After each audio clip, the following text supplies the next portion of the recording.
மக்களே வணக்கம். இப்போலாம் தென்னிந்திய தமிழ் படங்கள் பேன் இந்தியா லெவல்ல பிளாக் பஸ்டர் ஹிட் ஆகுது. படங்கள் ஹிட் ஆகிறதுனால நடிகைகளோட சம்பளமும் ரொம்பவே அதிகமாகிக்கிட்டே இருக்கு. அப்படி சில நடிகைகள் கோடிக்கணக்கில் சம்பளம் வாங்கிட்டு இருக்காங்க. அதுல ஒரு நடிகையை பத்தி தான் இப்ப நாம பார்க்க போறோம். 100 கோடி சொத்து மதிப்புள்ள பணக்கார நடிகைகள்ல இவங்களும் ஒருத்தர் அப்படின்னு சொல்லலாம். இவங்களும் ஒருத்தர்னு சொல்றதை விட இதுல அவங்க முதல் 2 இடங்கள்ல இருக்கிறவங்கன்னு சொல்லலாம். இவங்க நடிச்ச படங்கள் எல்லாமே சூப்பர் டூப்பர் ஹிட் ஆயிருக்கு. படங்களை தவிர்த்து பாட்டு அதை விட தாறுமாறா ஓட ஆரம்பிச்சிடும். ஆனா இவங்க தமிழ்ல மட்டும் இல்லாம தெலுங்கு, மலையாளம், கன்னடா அப்படின்னு எல்லா லாங்குவேஜ்லயுமே ஒரு மாசான ஒரு ஹீரோயின் அப்படின்னு தான் சொல்லணும்.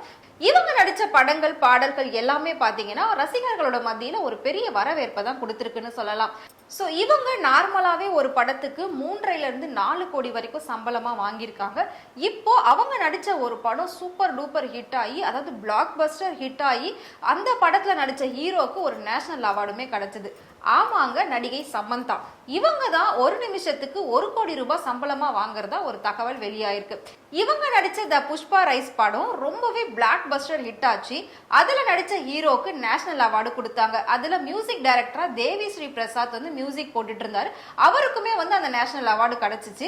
அந்த படத்துல நடிகை சமந்தா ஓ சொல்றியா மாமா அப்படிங்கிற ஒரு பாட்டுக்கு சூப்பரா டான்ஸ் ஆடி இருப்பாங்க.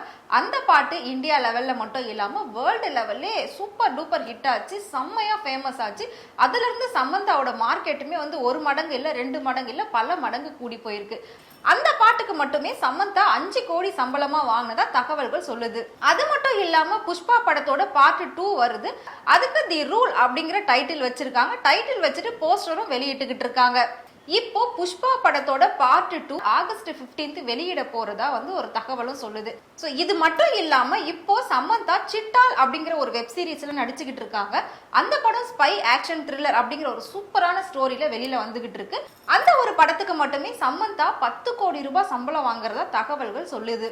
இப்போ இது எல்லாத்தையும் தாண்டி ஓடிடியில அதிகமா சம்பளம் வாங்கக்கூடிய ஒரே நடிகை டாப் 1 அப்படின்னு சொல்லும் போது அது நடிகை சமந்தா தான். இவங்க தான் ஒரு நிமிஷத்துக்கு இப்போ 1 கோடி ரூபாய் அப்படிங்கிற மாதிரி விலை பேசுறதா தகவல்கள் வெளியாயிருக்கு. இதெல்லாம் ஒரு பக்கம் இருக்க, இப்போ சமந்தா ப்ரொடியூசராகவும் மாறி இருக்காங்களாம். பங்காராம் அப்படிங்கிற ஒரு படத்துக்கு அவங்களே ப்ரொடியூஸ் பண்றாங்க. ப்ரொடியூஸ் பண்றது மட்டும் இல்லாம அந்த லீட் ரோல அவங்க தான் நடிக்கிறாங்க. அதை பத்தின ஒரு போஸ்டர் கூட அவங்களே வெளியிட்டு இருந்தாங்க. சோ சாதாரணமா சினிமால சாதிச்ச ஒரு நடிகை நயன்தாரா அப்படின்னா இன்னொரு பக்கம் சமந்தாவும் இருக்காங்க. இதே மாதிரி இன்னொரு இன்ஃபர்மேஷனோட நான் உங்களை சந்திக்கிறேன். அது வரைக்கும் உங்களிடமிருந்து விடைபெறுவது உங்கள் நிரோஷா.